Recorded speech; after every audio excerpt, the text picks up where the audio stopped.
What do grief and forgiveness have in common? Well, they are both about love, letting go, and embracing the new. Let's dive in a bit deeper to what that means and hear about ways to deal with grief, not only during the holidays, yet any day. And what are the things that we can say to someone who is grieving? Let's check it out.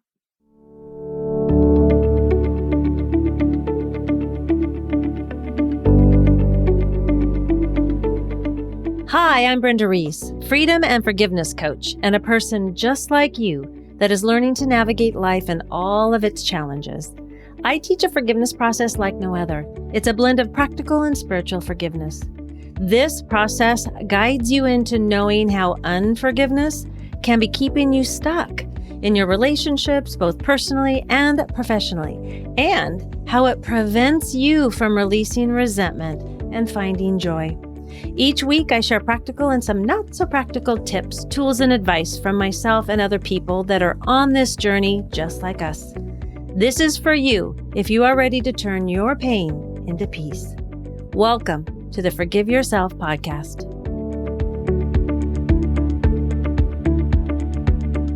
Grief is something that we deal with on a daily basis. There is always something we are grieving. It can be the loss of who we were. Now, this can be our looks, right? It can be how our bodies move from injuries or illness. It can be around aging. A lot of us are grieving that. This leads me to the loss of our mental acuity. Now, stress can make us foggy.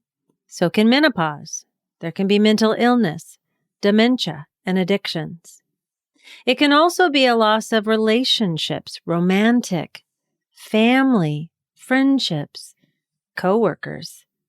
This is through death, divorce, misunderstandings, or no longer seeing life the same way. An example for a coworker is thinking that you and a coworker were friends, yet they just leave and don't say anything. That's a loss. We also grieve the loss of jobs, our businesses, and money. Some of these happenings are not of our own doing, and that can have us feeling hopeless and disempowered. And even those that are of our own choosing or doing, we can have those same feelings. This can be happening to us individually or to those we love and care about. Grief sucks, yet it is something we have to go through, because when we stuff our feelings, they have a way of coming back up in the most inopportune times, I took a grief educator course this year with David Kessler. Now, he had worked with Elizabeth Kubler-Ross around the stages of grief, and he's written quite a few books. I took this course for two reasons. One, to help my clients because they are grieving relationships, themselves, and what's happening in their lives. And discovering how much grief and forgiveness go hand in hand, it made it so important for me to learn more about going through it, meaning grief, so I can be of deeper service to them. And the second reason, well, it was for me. It helped me with my own grief that I have been going through. It's taken me a while to be able to talk about this, and with my husband's permission, it's time to share it. Because I believe that our experiences are meant to be shared for those that they may help. It was a lovely summer evening in June of 2020. This is after things were opening up, after we'd gone through those several months of the beginning of the pandemic. I was in my kitchen cooking dinner, and my husband was sitting to the left of me in the window seat like he would usually do, waiting anxiously for food because he still didn't quite eat enough for his fast-moving metabolism. As we were talking, he started to daze off, meaning just staring and not really responding, and I thought it was his blood sugar dropping, like it usually did when he did not eat the snacks the nutritionist had encouraged him to do, because of that fantastic fast-moving metabolism, which, I was really jealous of, by the way. And when he did respond, it was in a really weird way, very slow and saying some strange things. Now, again, this was a little strange, yet familiar, because it happens when his blood sugar drops. It was going to be a little bit for dinner to be ready, so I grabbed a protein bar and I asked him to eat that as I went back to the boiling water and the oven timers going off. And then he said an extremely strange thing. And that's when I stopped everything.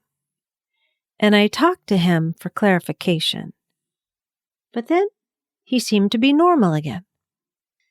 Yet, I was extremely concerned. My spidey senses were going off like crazy. So immediately, I tell him we're going to the doctor. Now, this started a chain of events that some of you understand. When one doctor doesn't think it's anything, and then another and another. Yet, I have learned to trust my spidey senses, and I was going to get to the bottom of this. So I'm going to leave some things out for the sake of time. But finally, we got to a specialist who checked him for Parkinson's because he had all the symptoms, except for a few of them. And they did all these tests, including a skin test that they now do for Parkinson's, which I was amazed at. I am so grateful for the thoroughness, care, and attention we received at the Booth Gardner Parkinson's Care Center in Kirkland, Washington. Through that testing, they were a bit confused, as he was presenting with symptoms, yet didn't quite have them all, and they thought something else might be contributing. So they ordered an MRI, which showed a stroke. Actually, several had taken place. We were shocked, as his heart had been checked out and he was on medication to help with different things, so we were all confused. Yet, through more testing, including a heart monitor after meeting with a cardiologist, what it came down to was he had AFib, which is atrial fibrillation, and is an irregular and often very rapid heart rhythm, which they call arrhythmia, that can lead to blood clots in the heart and the brain. Now, a lot of people have AFib, and it doesn't mean strokes will happen for them, yet in our case, it did. With comparing an MRI from a few years prior, they could see where damage was and be able to tell the newness of the recent damage. Now, we opted to not have the procedure they can do for AFib, yet medication was given in order to help with the AFib and to hopefully stop these strokes from happening. They were not sure how the strokes would affect his body because of the location of these strokes in different parts of his brain, and we just need to monitor. So we did not know how it was going to affect him physically or mentally. Now, since the time of the diagnosis to now, there have been changes for him. Physically, he isn't able to do the things he used to do. And this is heartbreaking. It's heartbreaking to watch such an active, vibrant person you love not be able to work out as much or take long walks or even carry on full conversations like he used to. And just recently, we are noticing his short-term memory is being affected. So the reason for this story is all about our topic of grief, because grief brings with it all kinds of emotions that do not feel comfortable at all. And I do need to say that as a society, we are grief illiterate. We don't talk about grief, and therefore it hits us harder, I think, than if we did have more knowledge around it. For me, I was experiencing anger, depression, fear, hopelessness, loss of control, just to name a few. Now, they would come and go, yet always a constant companion. Yet the intensity changed all the time. Sometimes I was okay. Sometimes tears would just flow. And then there were those times of anger, which felt like it was coming from my toes. Fortunately, I learned in my forgiveness training about handling anger and could use my tennis racket and a pillow. I love that exercise, by the way. Kept saying, what the hell was my problem? Then my good friend Susan shared with me a term called anticipatory grief. She found out about this term through hospice when her late husband was dying of cancer. Now, she had not heard of it either until hospice shared it with her, and it fit perfectly for what she had been experiencing. Now, this made sense to me, And finally, it gave me a name for what I was going through. Now, a quick definition of anticipatory grief is grieving before a death. We can feel this with life-threatening illnesses like cancer, injuries, our loved ones with addiction, mental illness, and dementia. There is also another type of grief called ambiguous grief. Now, this is a loss that occurs without closure or a clear understanding. So this, of course, can be around loved ones with addiction and mental illness. Now, these are only two types of the many types of grief, as I have learned. And of course, I wanted more information as I found out about this grieving. So I started doing the research, which led me to David Kessler's Grief Educator course. Now, David Kessler has a website called grief.com, and we're going to link it in the show notes. This has so many resources and ways to get in contact with grief groups. There are also other grief counselors, groups, and educators that you can look up online. One of the resources David has that I really want to share with us today is the 10 best things and 10 worst things to say to someone in grief. I'd like to share some of these with you because not only is it the most popular resource on the website, yet also because there is so much loss happening that it helped me immensely to feel better equipped of how I can be supportive versus saying something that could possibly cause more grief. These statements and ideas can be used for any type of grief, meaning not only when someone has experienced a death, yet also when there has been a breakup or a loss of a job or an illness. So, the 10 best things to say to someone in grief from grief.com.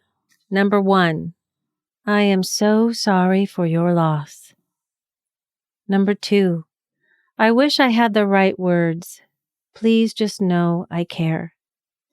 Number 3, I don't know how you feel, but I am here to help in any way I can. Number 4, you and your loved one will be in my thoughts and prayers. Number 5, my favorite memory of your loved one is, this is for if someone has died.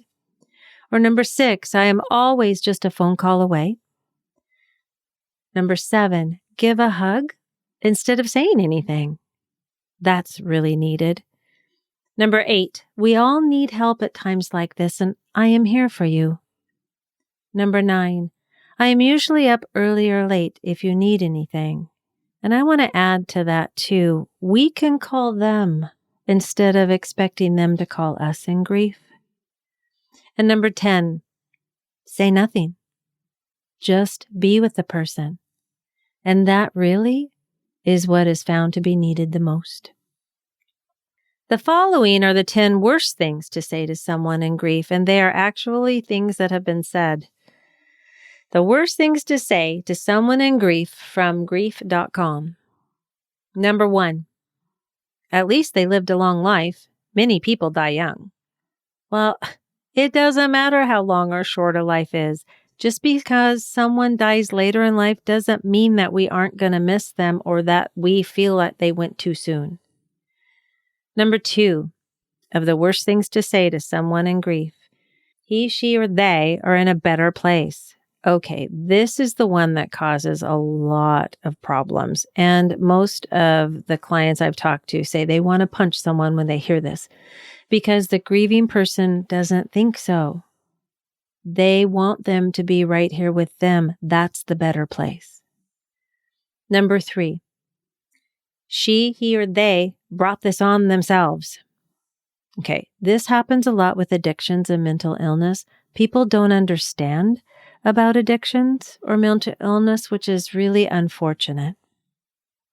Number 4, there is a reason for everything. Now that may be so, yet someone who is grieving deeply, you're lucky they don't punch you with that statement.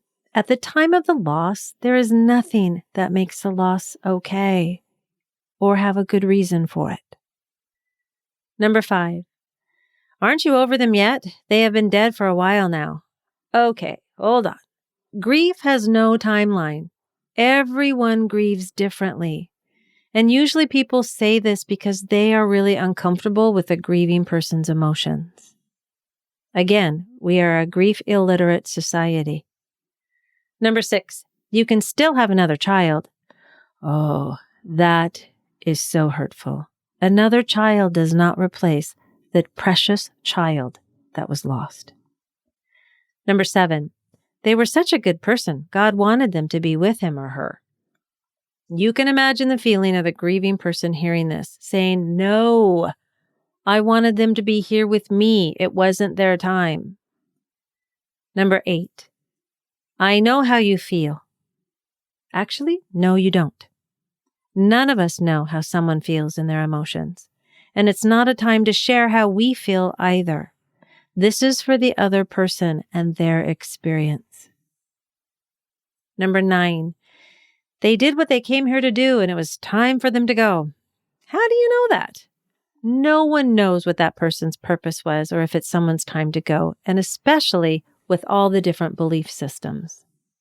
And number 10, be strong. Be strong for your family and friends.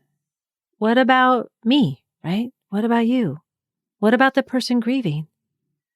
What this does is not allow the person their own emotional experience. This causes more harm than good. We have a society that encourages strength and pushing through, which studies are now showing is a real detriment to our health. Now, we have all said the worst things to people in grief, or even heard them being said to us. We can remember that it happened because we or they didn't know how to approach it better. If you have said something like these statements recently to someone, you can always apologize. Or even if it's been a while, you can always apologize. That works better than carrying around any guilt. And the more that we can share about grief, the better we will all become in showing compassion for others and even ourselves. Now, if you are grieving this holiday season, and actually any time throughout the year, here are 5 tips to guide you. Some are from David Kessler and some are from me. Number 1, don't believe what you see on social media or TV. I think this is good year-round. We see all these perfect pictures, and remember, they are not perfect. We all have secrets. Lord, we all have families, right? Allow yourself to be real. I love the saying I learned in AA, progress, not perfection. Number 2, if the holiday is too hard, you have permission to cancel it. Okay, the one thing about holidays is they come around again. They'll be coming again next year. And you do not have to decorate. Oh my goodness. Give yourself permission to say no if you don't want to. There is no obligation. You know, there are still days that are hard for me. And this year, I asked one of my granddaughters and her girlfriend to come over to do a lot of the decorating for me, and they loved it. Number 3, have the holiday on an alternative day. Now, we do that every year anyway. Our family celebrates Thanksgiving and Christmas before the actual holiday, and it works out well because that way they can go to the spouses' families and they can do their own thing on the holiday itself.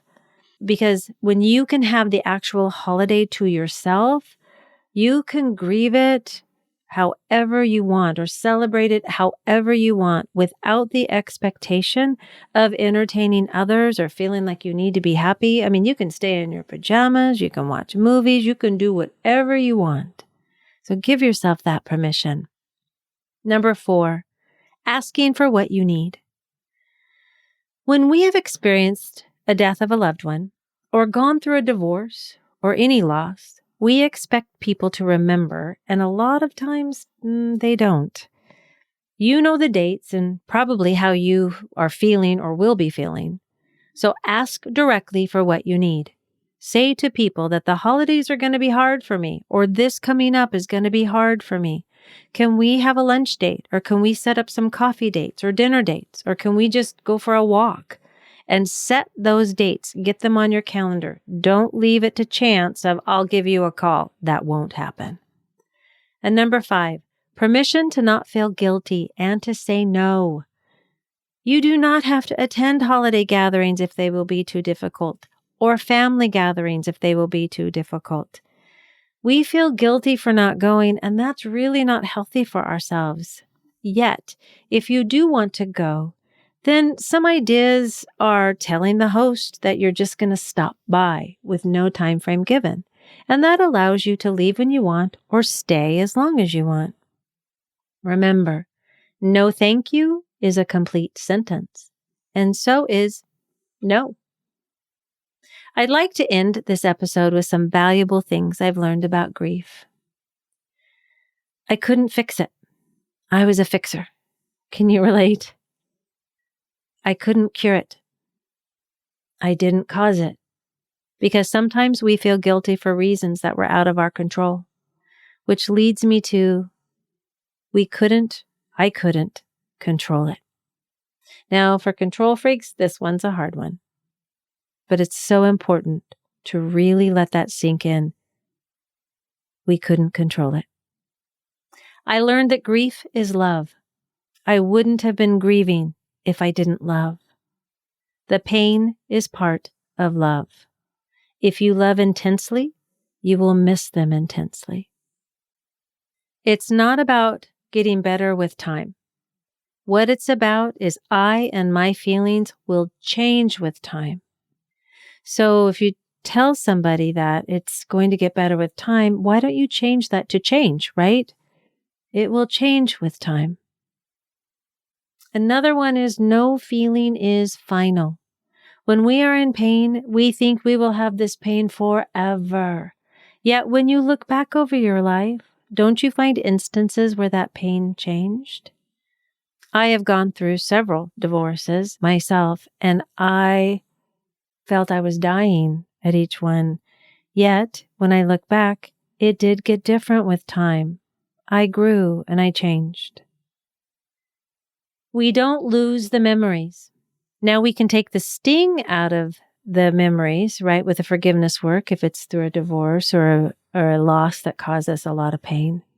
We can take the sting out of them, but we don't lose them. And especially with death, it's important to remember we don't lose the memories. Another one is we don't have to lose our hope of our life being better or different. Sometimes in loss, we feel hopeless. I want to remind you that feeling hopeless with a loss is temporary. And lastly, sometimes the most smart and capable thing that I can say is, I need help. And then reach out to someone, a grief group, a friend, a coach, a therapist, and anyone who needs suicide or mental health related crisis support or grief, right? Or who has a loved one in crisis can connect with a trained counselor by calling or texting 988, which is a nationwide number for people in crisis. I want you to know that even though you may feel alone, you are not alone.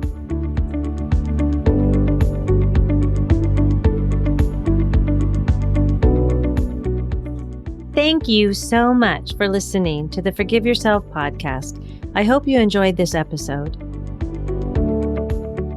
Please visit our website at BrendaReisscoaching.com for more show notes and additional episodes.